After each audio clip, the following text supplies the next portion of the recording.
Hi, welcome to another episode of Django Chat, a fortnightly podcast on the Django web framework. I'm Will Vincent, joined by Carlton Gibson. Hi, Carlton. Hello, Will. And this week we have Ken Whitesell to join us to talk about all things Django, the forum, and his long history with the framework. Welcome, Ken. Good morning. Welcome. Thank you. So, as ever, we try to think of how to introduce our guests onto the show when it can't really narrowly put you in a bucket all the things you've done to contribute to Django. So maybe we could start with, how did you get into programming? And then we'll work our way into how you became so involved in the Django world. Oh, my goodness. We're trying to keep this at under an hour, right? Let's try to give the condensed version here. Actually got started with programming with a programmable calculator, an old TISR 52 from back in the late 70s.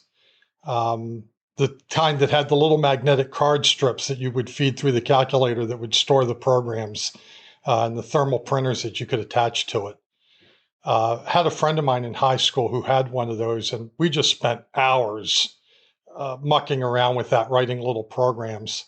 Really was my introduction. It's what gave me the bug. And then from there, everything just kind of mushroomed.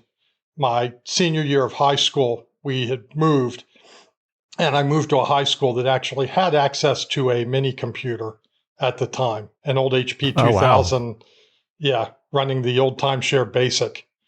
And that was my first actual education in it. And I caught the bug immediately. I knew right then and there within like my first week of that class that I knew what I was going to do for the rest of my life. Fantastic. Wow. So that trumps the usual questions. We're always like, so did you learn at university? Did you, and you're like, no, I learned at high school. Or at least got exposed to it. Well, that's great that you both had access to a real computer, and then with the calculator in games, you could sort of have some sort of hands-on experience with it, because I think games for a lot of people was one of the first entryways. For me, because I'm a little bit younger, it was sort of the web. The web came around when I was in high school, middle school, high school. So that was the first like tangible using technology. Oh, what is this thing? Kind of that got me and a lot of people involved. Though, of course, I had a TI 82, 83, which is sort of the, a little bit later. And I remember you could play Tetris on that, Mario Brothers. I don't think I actually programmed it. I thought it was programming. It was more like copying things from friends, but it felt like programming. Well, it's one of the best ways to learn. You look at somebody else's example and you decide to tweak it, modify it, and then you end up with something that's, kind of yours and kind of what you drew from. Yeah, no, exactly. And you need some sort of hands-on aha moment with, why am I going to dive into the details? So it's interesting to see what it is for people, whether it's a calculator or games or the web or something else. You have to kind of have that first, right? Like, because otherwise programming for the sake of programming doesn't make any sense unless you have a goal in mind. You definitely have to have the why. Yeah. So after high school, then where did your passion take you? Family moved again, left me in a small town in Pennsylvania with really no prospects. I missed the registration period for college, actually did not get into college at that point. And so I decided to join the Air Force. Joined the Air Force to see the world, spent 3 years in Biloxi, Mississippi, and 3 years in Washington, D.C. That's one part. That's two parts of the world. Yeah. Yeah. Well, especially since born and raised in Baltimore, it's not like, Washington was all that unfamiliar to me. So. Yeah. Well, I see that. I mean, skipping ahead because we have our notes. So I think the first time Python came in the scene for you was 99, I think, which is very early on in Python's history. How did it pop up on your radar? So I was working on a project at the time. We were migrating some servers from Windows NT to Linux. We were using a very early distro, don't even remember which one now. And we had a need for a process that would monitor a directory to see when files showed up. So there would be people who would FTP files to this box, and the process needed to detect the changes in the directory and then process the files. And I found a snippet out on the internet, wasn't all that big, 20, 25 lines of Python that would monitor the directory and then do something with it. And that something was what we needed to do with it. Run another script as a result of it. And I first took a look at Python, and it's like, okay, this is different than anything I've ever seen before. The syntax significant white space, and it was certainly more verbose than the other languages of the time that I'd worked with other than COBOL. And it just really appealed to me, actually. I won't say I ever really had a fondness for COBOL, but I certainly had enough proficiency with it that verbose languages were not a problem per se. But something just with the requirement that the code be laid out in a structured way, unlike C, with all the hidden gotchas with the braces, missing semicolons, whatnot. It really resonated that the layout of the language just helped make the structure of the program so much clearer than trying to pair up braces or parens or whatever. Can I ask, at that time, what would you say about the kind of abstraction level that the language operates at? Because you said 25 lines of Python. It's kind of like the archetypal situation is, I need to script something up. I do it in Python. Oh, it's 25 lines. It's always 25 lines. It doesn't matter what you're doing. Compared to, say, the other language you mentioned, C, it's like it's going to take you loads more than 25 lines to do it in C. So how was the abstraction level compared to what else you had available? Mostly it was the strength of the libraries. So the language is what attracted me at first. And then I started looking at the standard lib and looking at, seeing the comments about being batteries included and just starting to read through the library documentation. And it's like, wow, there's a lot here. It's not, perhaps a bit pedantic of me. It's not so much that the abstractions were at a higher level, but that the libraries were so comprehensive that I didn't need to go hunting for a library to do X or to, find a code snippet somewhere else that did X. Is that, okay, there's a function for that. And I just call this function and it's there. Imagine that. Yeah. Well, and that was, I had to look it up. I think that was around Python was 1.5 or so. So it was 1.5. Stable and, stable enough to, have the ecosystem that makes it so powerful of libraries and all the rest. Definitely. Yeah. It's so interesting thinking about when people first see Python, what their reaction is, because, many programmers like you come from much more, less abstracted languages. But when I was teaching college students, who didn't know much programming at the time, I would just lay out, I'd say, here's hello world in, Java, C, Python. Just like, you don't know anything about programming. Which one do you think is easier to use? Right? I mean, you just look at it and right? Oh, yeah. So it's sort of absolutely. an interesting, whatever level of programming ability, you can just look at it and say, oh, yeah, white space is very helpful. Oh, it's nice that something is shorter, and also that if I want to print something, it's called print. It's not 13 lines of gobbledygook. So, can I ask, at that stage, at the the 1.5 stage, were there third-party libraries that you ran into quickly, and what were they? Because later on it was Django and requests, and these other big stalwarts of the ecosystem. But what about then? At that stage, no, I really wasn't aware of the third-party ecosystem. My needs at that time, at that point in time, let's see, 99. Yeah, 99, I was still doing a lot of low-level work with server management. The company that I worked for at the time was an insurance firm, and they had 300 offices scattered around the United States. And so what we were doing is that we had this rather intricate dial-up system that we would distribute updates from the home office. We would dial to their local network, send files to them. And that was the purpose of this code, is that we would send data updates to them, whether they be rate changes or customer updates, whatever. We'd send these update files out to them, and then the system would receive the files, unzip them, and add them to the local copy of the database. Because at that time, there was no wide area network that we could afford to implement through these 300 offices. Broadband internet was still a dream in the future. Everything was dial-up. And so it was do the processing in the home office, distribute the files overnight. They come in the morning and they've got refreshed data. Yeah, but over the wire updates, that's they're still doing that with iPhones now. I get a little message. That's true.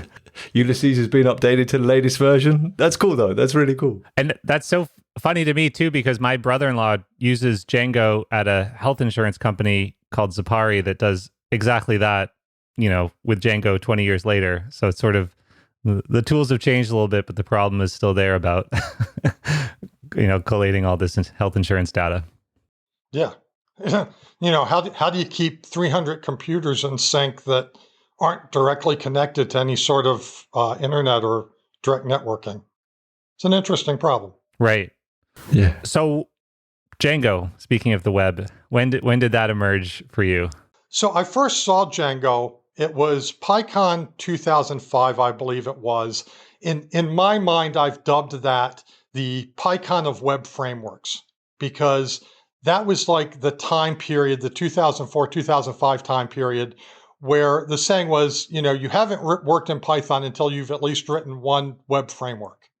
And there were dozens of them floating around, some better than others, and a number of them just kind of faded off rather quickly. But all of a sudden, out of the blue, there's this new one that poked its head up, said, "Hi, I'm here, Django." And I remember at the time, Guido making some comment.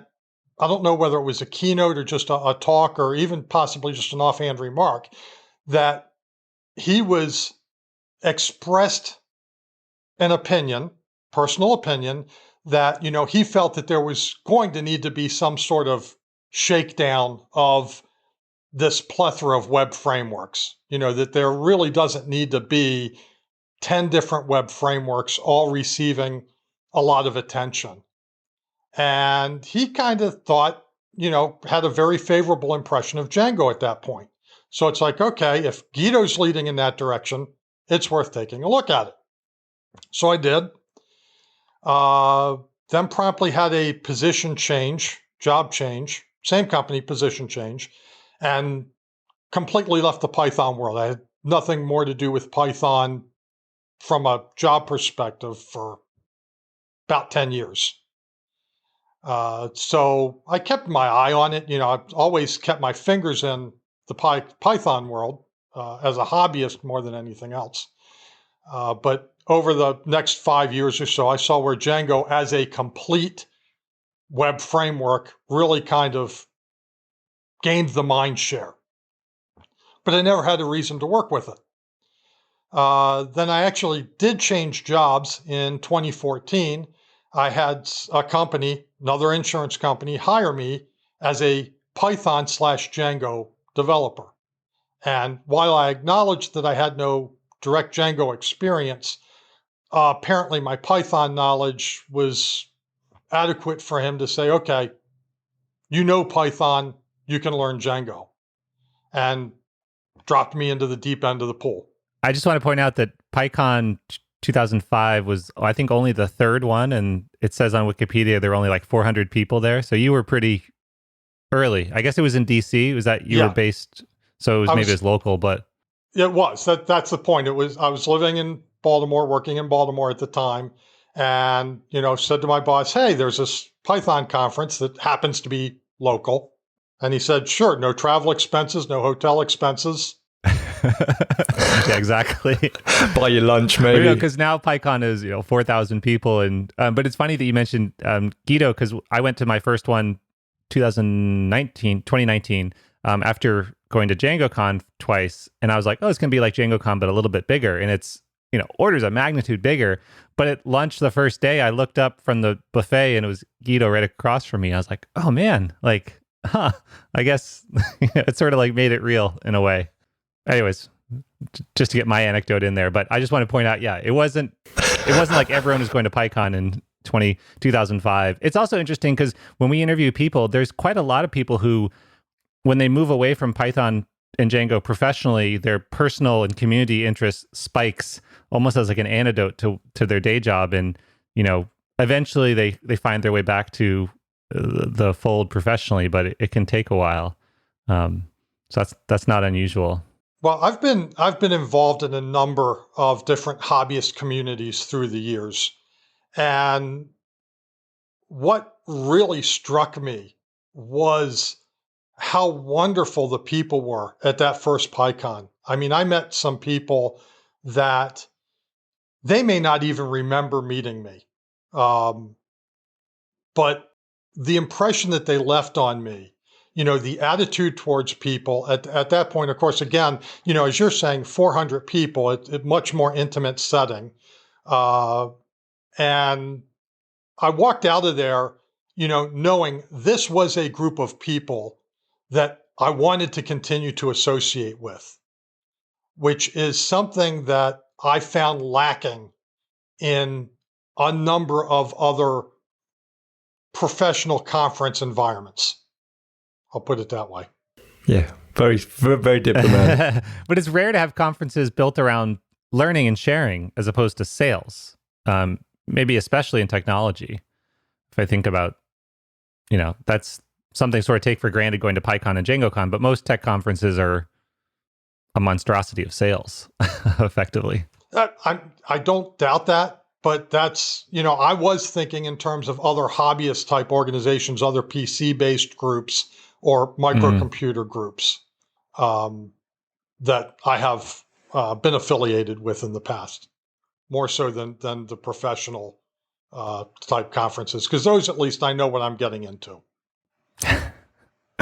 Yeah. You go to Share, and are you either of you familiar with what Share is? No.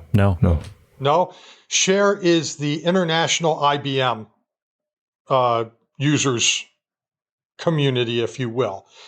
Dates back to the late 60s, back when IBM operating systems were effectively open source, because you'd buy your IBM mainframe, they'd send you the tapes with the source, and you had to actually build your operating system for your hardware configuration. And so Share as a user community grew out of that.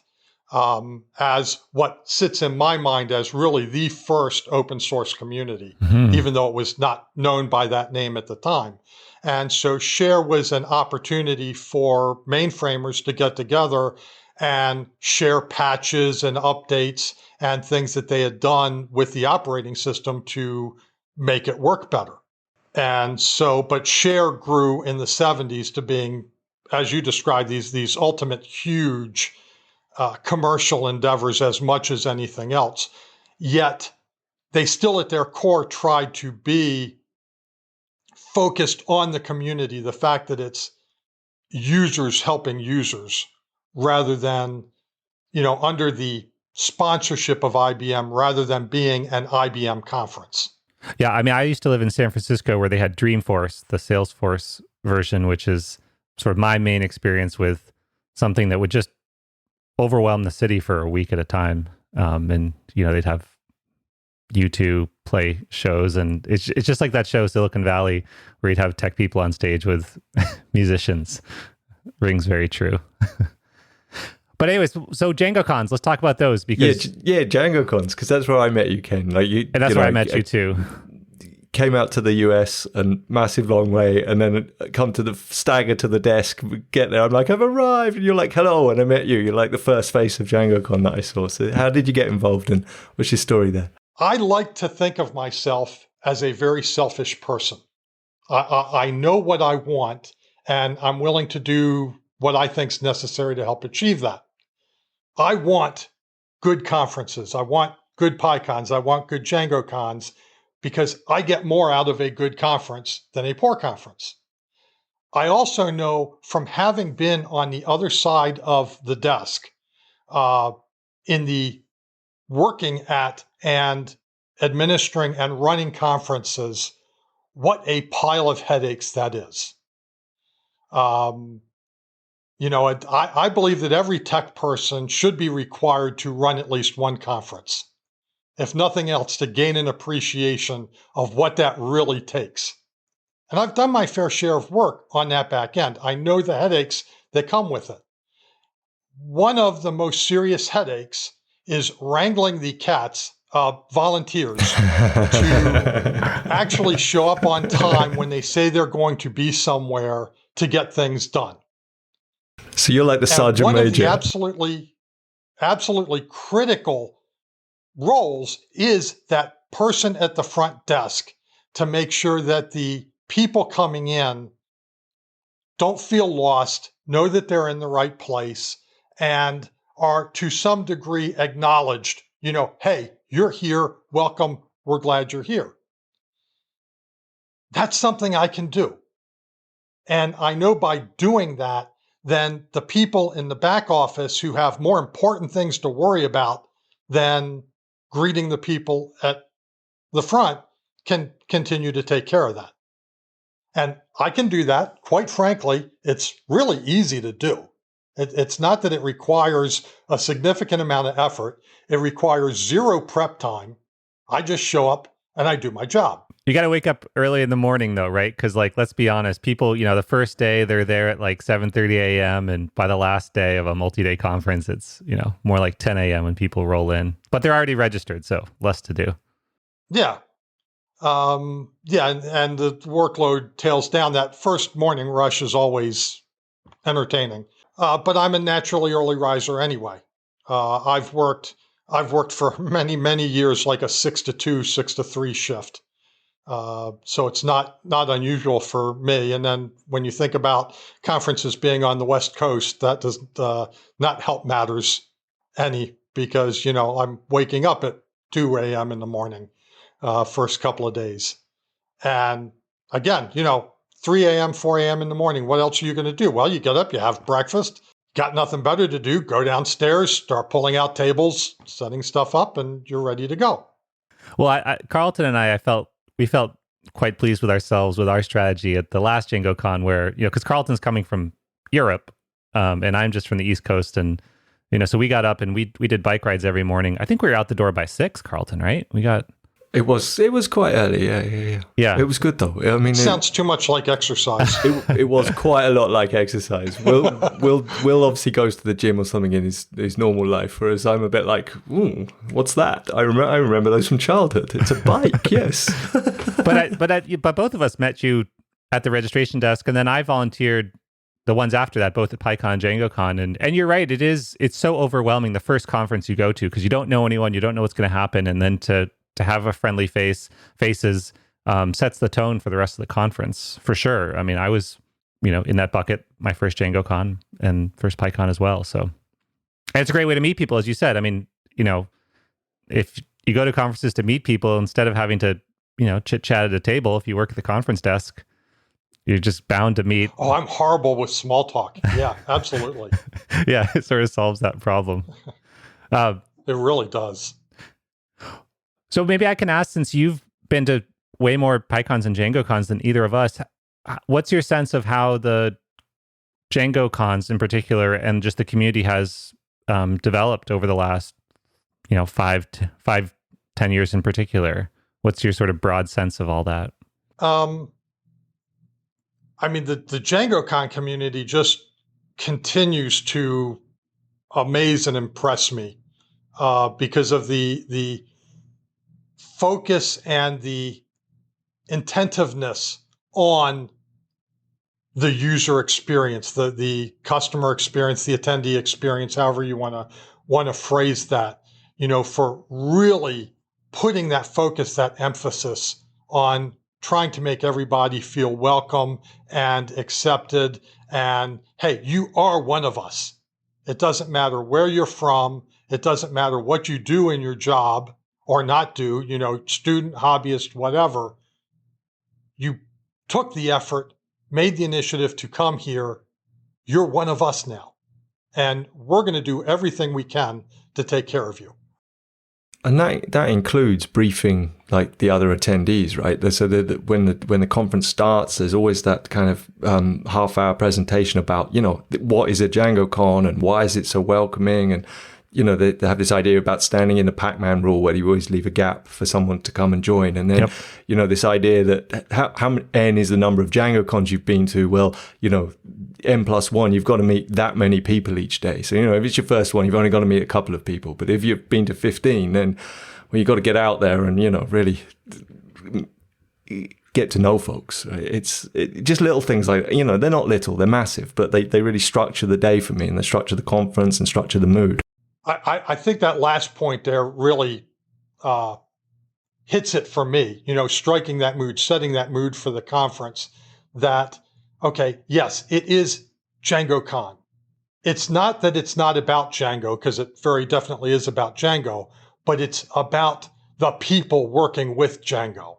And that's a mood that's I think can't be overstated, because it's just so absolutely critical to the experience of the people attending. And I do want to note, specifically for the U.S. Django cons, there's DEFNA, the Django Events Foundation of North America, which is a nonprofit that exists to support Django cons, because each one requires a lot of work by people on the ground, but to have an overriding organization that helps with everything makes it a lot easier. They contribute to the Django Software Foundation every year, whatever proceeds they have from the conferences. So certainly for the US one, having that organization, the people on it, Jeff Triplett, Craig Bruce, Adam Fast, there's some others.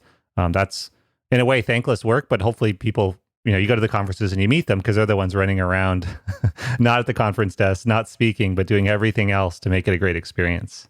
Absolutely. Yeah. Well, let's get to the forum. So this is, actually, before we get that, congratulations on winning this year's Malcolm Trudnick Award. Thank you. That's no small thing, and that's an annual award for contributions to the larger Django community. And I think in particular, a lot of the people who nominated you mentioned the Django Forum. So this is something new, and you are, I think, far and away the biggest contributor. So maybe let's talk about what the Django Forum is, and I'd be curious to hear about not just your involvement, but what you've learned engaging with so many people this past year or so on the forum. I must confess my initial reaction to your statement there. I may or may not be the biggest, but I'm probably the most frequent. Well, you pick the metric you want,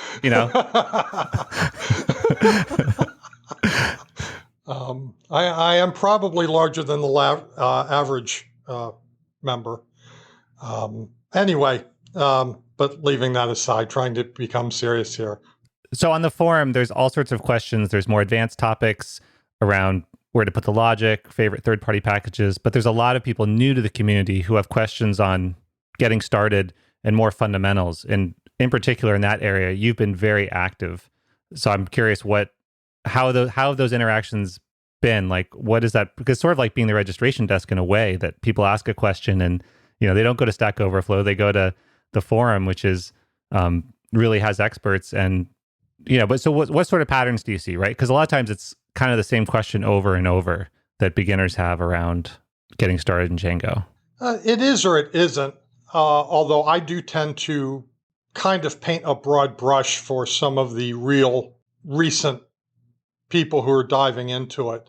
I know that I emphasize a lot what I consider the two most frequently used or referenced tutorials, being the official Django tutorial and the Django Girls tutorial, which I think both are very excellent. Yeah. They both cover a broad span of subjects from slightly different perspectives, and I recommend both highly because they'll give you two different angles on something. I know for myself, when I'm learning something new, I can't just look at it from one angle and expect to understand it.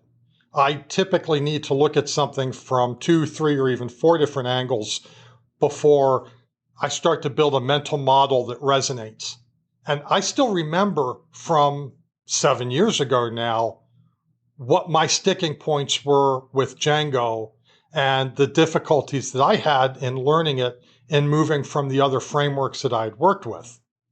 And I know I have detected that for the people coming in who are new to Django, you can divide them into two very broad categories. There are the people that are new to web frameworks in general, and they're just learning Python and they're just learning Django, and it's, hey, I want to produce a web page. And they have one mindset or one perspective that they're coming from. On the other hand, you have people that may have experience in other web frameworks, whether it be Spring or .NET or one of the PHP frameworks, Drupal, WordPress, whatever, that are moving to Django, moving to Python. And they come at it from a very different perspective. Because the first group is, I don't know how to do X. How can I get to point X? And those are the ones that I try to steer to the tutorials initially, because, they need that foundation, something to build on. Here, build these basic building blocks. Then if you still have problems, we at least have a terminology, a common terminology that we can work forward from. But let's get some basics out of the way. Let's make sure that we're using the same words for the same things. Then on the other hand, you've got the people that are coming from a different framework. So they already have some idea of, I want to do X, and this is how I would do X in framework A. Exactly. Now, how do I translate that to Django? Yeah. Where's the controller? And that can be a much more challenging issue, because they actually have to unlearn the familiar patterns of how they would do things in that other framework and recognize the fact that Django has its own patterns, its own ways of doing things that aren't a direct translation from a different framework. And the phrase that I use most often on that is, don't fight the framework. Don't try to make Django work like WordPress. Don't try to make Django work like Spring. You're going to create yourself headaches. Don't change the framework, change your mindset. But that applies at every level. I mean, quite often I do client work, and I'll go into a project where they've got me in because they got a project that's struggling. They've got to the point where they kind of can't progress further because of technical debt reasons, essentially. And more than 9 times out of 10, the issue is they're fighting the framework. They're trying to push it into the wrong way. And so you spend a lot of time moving things around so it starts to look like a Django app again. And then all of a sudden they can breathe. And it's like, we can make movement now. So it's whether you're a beginner or not, go with the grain of what it's trying to do for you. And achieving that mindset actually is one of the best benefits of attending a conference such as DjangoCon or, whatever framework, it doesn't matter. The documentation can only take you so far. The documentation can tell you how to do X, but most documentation for pretty much any framework I can think of does a pretty poor job of saying, this is how you should think about X. This is how you need to approach the problem so that the solution you're trying to implement makes sense. Yeah, it's how versus why. I think it's harder, especially for official docs, which are typically written by a community, to maybe agree on that is one piece. But it's also the case that I've thought a lot about the fact that there's a difference between docs and tutorials. And people confuse that and want both, and I understand that, but they're separate for a reason. And a lot of the times when they're complaining about the docs, what they want is a tutorial that provides that sort of top level perspective, as well as the details which the docs can provide, because the docs can't be a tutorial. It's already a massive, well-documented thing to be what it is. But so the forum in particular, like some of the questions I've engaged in are, I think, a little more in that top-down perspective, where around like one of the ones I think that a lot of people responded to was where to put the logic in Django, because as you progress in your Django journey, that's a very confusing thing. And I think maybe especially if you're coming from another framework, because the reality is you can do it a bunch of different ways, and there are some best practices, but it sort of does depend on how not to fight it. So I guess I'll tee that up to both of you. If someone says where to put the logic in Django, my quick take is I would say if you can put it in the view, that's great. The model is probably better. Wouldn't dive into model managers unless you really have to, and I would keep it out of the templates. That's my really quick take. But there's a lot of ways to do it. I know, not an easy question. There's a lot of response. We'll link in the show notes to the. There's a lot of responses in the community to this question because there isn't a simple answer. There's not, and it is so context sensitive. There are cases where model managers are the right answer. There are cases where model managers aren't the right answer. For any of those locations that you identified, there are specific situations where they are or are not the right answer. And so I don't think you can make a blanket statement that your logic always needs to go here. And yet people want to know where to start though, right? I mean, that's the thing is like, that Yes. is the correct response, but they still say, okay, but how? And part of it I've seen too is sometimes people, depending on what their background is, not understanding what Django can do and what Django can't do. So a lot of times they want to like pull in data from somewhere else, an API or a database, and they don't really know where to do the logic on that. So a lot of times it's, well, Django's not going to clean your data for you. Or I even had a long back and forth with someone who was like, what does Django even do for me? I was like, it does the web part for you. But, because this person wanted, I love the projects that beginners have because they're just, they're so, for those of us with experience, it's just like, that sounds awful. And like, that's going to be impossible. But they're like, well, I want to pull in this and this and this and make it real time. And, they're sort of unencumbered by reality, which is good because it makes us think about, what could happen. But so much of it is outside of Django's scope, wanting to apply logic to things, which is like, yeah, write a Python script. Django can't help you with that. Anyways, some of the emails I get with Carlton, what's your response? You've been quiet. Yeah. Okay. So, Ken's right. It depends. But one analogy I always go back to is this idea of application layers, right? Where you've got, say, the model layer in the middle, and then a validation layer around that, and then you've got a view layer perhaps, and then some UI bits around that perhaps. This is an old software architecture way of thinking about it, and I think that works quite well with Django in that you've got the model layer for business logic. And so one thing I do use managers for is to create a custom, say, create method where I need to pass in a couple of parameters and there's a bit of special hunky-dory logic there. I want that inside a manager, or inside something. I want it encapsulated so that the rest of my code doesn't have to see that nasty. And so I quite often use managers or custom query set methods for that kind of logic, because the view then can pass into the model manager just what it needs, and then the model manager does that business logic. And then what does the view is left with? The view's job is to take an HTTP request and turn it into an HTTP response. So is this logic related to view handling, HTTP? If it is, it belongs in the view.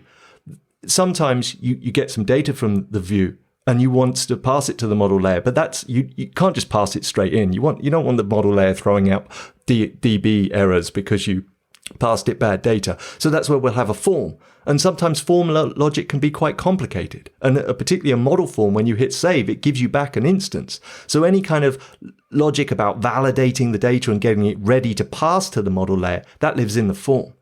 And then, I don't know, you might have an HTML button that it has different values depending on, I don't know, what's going on your site. And so you might create a template tag for, site app button, and then you might pass it a parameter, and it does all the fancy logic to generate the HTML that you don't really want to put in get context data.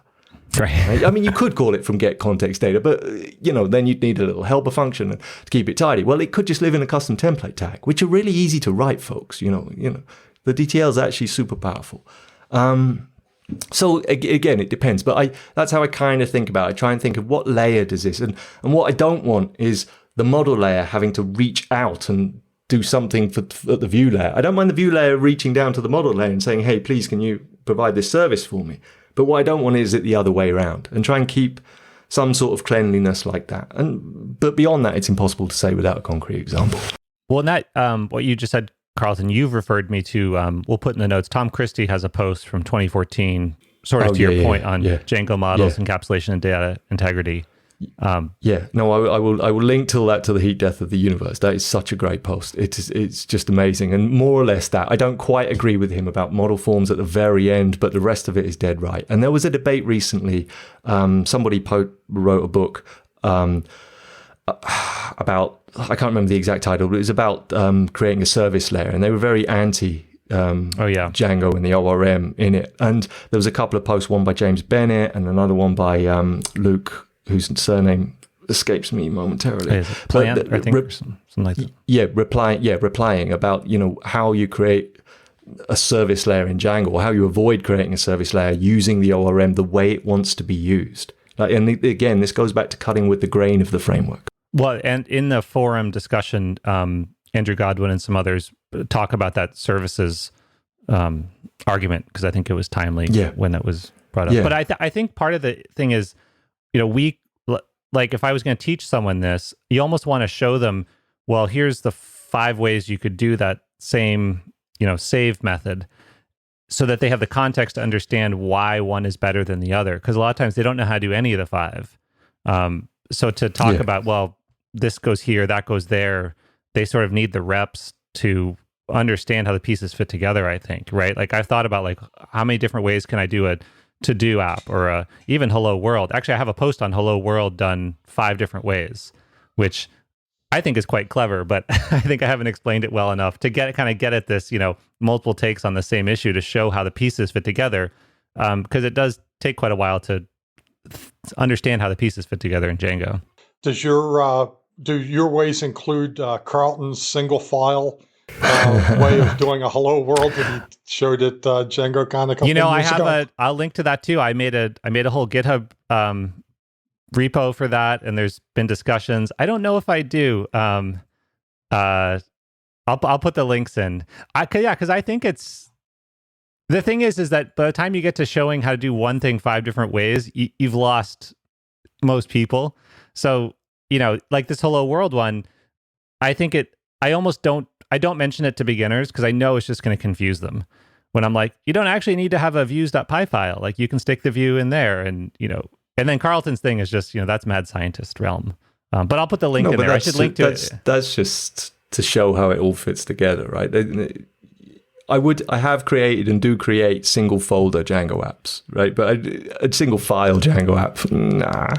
Yeah. Okay. So I'll add it actually after this. So I have it. It's Django Hello World 5 different ways, and I'll put a link to Carlton's talk. Yeah, because I have a whole repo with the code. Because Carlton put the code up on his slides, but yeah. How quickly can you lose someone asking a question about Django? I think the point you made just there, Will, was about reps. And that's why I like books, guides around. I think we can't have it all in the Django docs, as you said, but like books like yours, where you can go pick it up and you can go through it, and there's several different projects and there's different things, and they teach you the different aspects. I think that's an essential resource on the side. You can't just have it all in the Django docs, because they'd become unmanageable. They're already, massive. I mean, I almost think that another future book would literally be a book on the simplest CRUD site done 5-10 different ways as a intermediate level thing, just to illustrate all these kind of points, like just to show, like, well, because I usually in the beginner's book, I talk about different ways to do it, but I show the way that I think is the most elegant, accurate way for a beginner to do it. I don't overwhelm them. But maybe for a next book, it'd be like, well, here are all these different ways you could do it. That might actually be an interesting thing. Though I feel like it's hard to know what people will want, but they should go through something like that if someone felt inclined to make it. But speaking of Django, we're coming up on time, Ken, but one of the questions we wanted to ask you was ways to improve Django in the broadest sense. If you had a magic wand, what are things, technical, community, otherwise, what do you think are some ways that Django can improve itself going forward so it stays relevant? I consider myself kind of an outlier in terms of usage in the Django community. I've known from talking to many people, how I use Django is really different from most people that I talk to. I'm not sure that I actually have a good opinion on that question, because for what I do with Django professionally and hobbyist, out of the mainstream in terms of, you think about Django, it builds websites. And so what is a website? A website is designed to present information to people. Okay, I do that, but the appearance of the website, how it looks, how a person interacts with that is much less important in my job than the actual data that I am retrieving and displaying to the user. Mm. My websites will never receive any awards other than possibly a Razzie for their appearance, for their look and feel, because I'm writing websites for internal company employees in very small numbers. My average website has 2 users. Yeah, right. That's That's my average user base per website. And look and feel just really isn't an issue there. I just need Django to be able to go out, collect data from different sources, and present that in some way that an engineer can look at. For example, my current project that I'm working on, I'm decoding TCP dump PCAP files. And I am decoding them and presenting packet level displays so that it's, in a sense, it's Wireshark through a browser. Yeah, I was just about to say that. It's Wireshark in the browser, but you got there first. Yeah, but it's even more targeted than that, because I am picking out particular fields. It's not presenting the full frames. It's highlighting specific data fields and organizing that so that an engineer looking at the network traffic sees at a glance what it is that they're interested in seeing. I think this kind of thing is more common than you give it. I think most people are doing. I think most Django engineers aren't touching the front end at all. But like low traffic, like it's an internal application. It's not, you're not trying to serve 100 people concurrently. You're trying to serve 100 people a month, that sort of thing. And that's very frequent. And, these kind of internal data analysis type presentation, I think that's a lot, obviously the agencies, you go to the conferences, it's like, oh, we work on this big site and that's user facing. But I think a lot of people are using Django in this way. May very well be. What would make your use case easier? Honestly, I don't have an answer to that. Okay. Part of it is I've gotten so used to Django as it is. I've become very comfortable with what I'm doing, with how I'm doing things. I think the biggest improvements that I've seen over the past couple of years has actually been in the tooling around Django itself. Had you asked me this question 3-4 years ago, it was like, find me something that lets me get rid of Eclipse, please. And with Visual Studio Code now, Eclipse is ancient history. So it's all the tooling that is, maybe I'm just becoming more aware of it, but things like Black or PEP 8, or ISORT. Other facilities of tools around Django itself that is making it a more complete environment, that I'm seeing the things now that I was used to working in a Java Spring environment or .NET. I'm seeing this type of first-class support around Django. So it's not that I have any recommendations for Django itself. It's that I'm giving huge kudos to the people who are working around the fringes, who are doing things that are adding on these external features, though, that make working with Django that much easier and that more seamless in terms of keeping things moving forward. Yeah, super. And so to follow up then, what would you say the last 12 months is your favorite package that you found that fits in that club? Oh, putting me on the hot seat. Yeah, come on. Oh. Well, we were just on Talk Python, and Michael Kennedy always asks his guests that at the end. So I think that's why it's top of mind. It's going to be our new one. I'd have to say what has changed my life most significantly in the last 14 to 15 months has been a much more aggressive use of Visual Studio Code and getting it integrated into my workflow.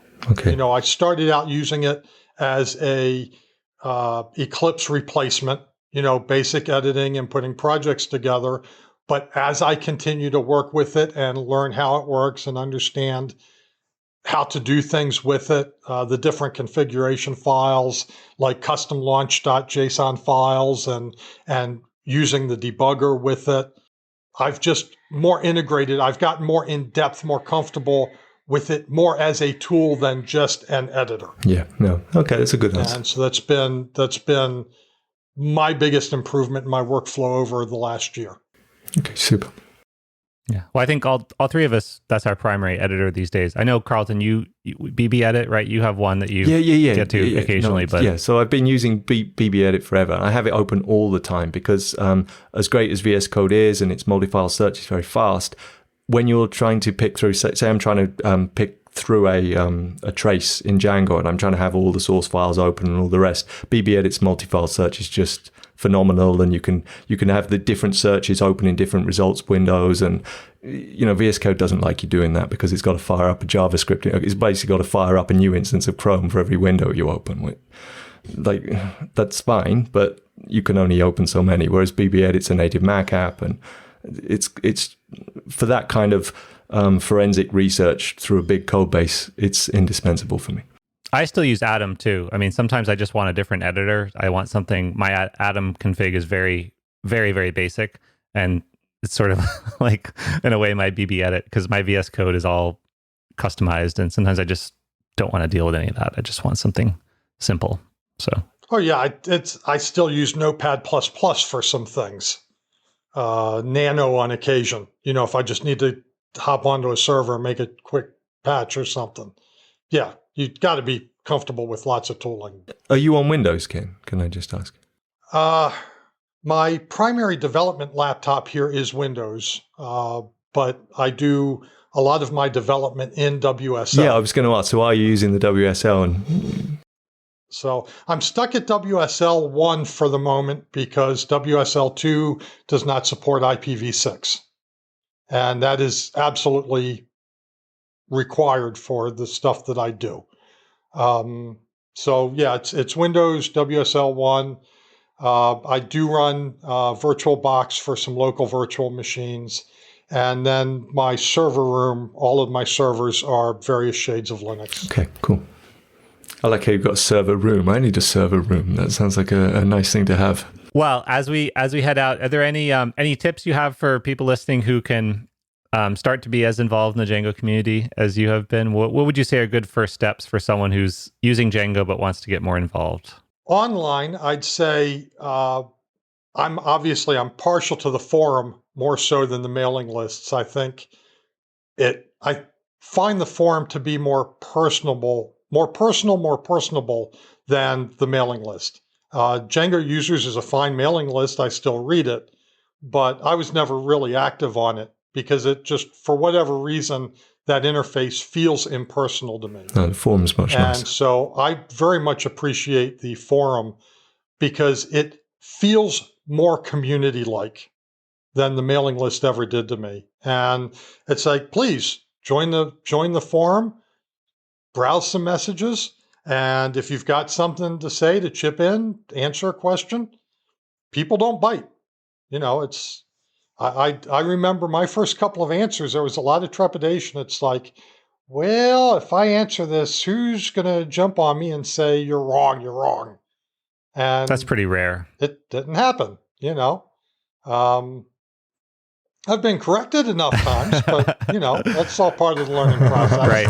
There are a couple people that I won't name, but they've been very kind in pointing out when I've made mistakes.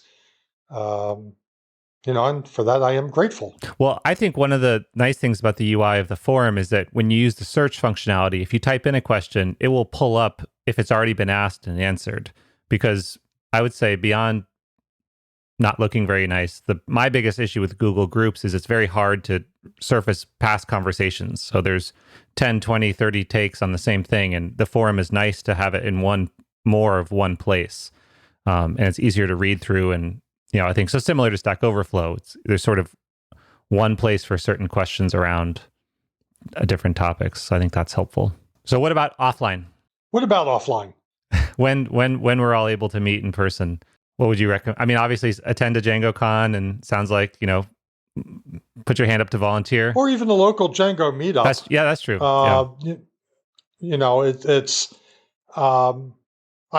We had met a individual at a DjangoCon 3-4 years ago, and we created a local Baltimore group to try and do some meetups. Unfortunately, that kind of faded away for a couple different reasons. Lack of a place to meet being a big one. But it doesn't take much to actually try to form a local group.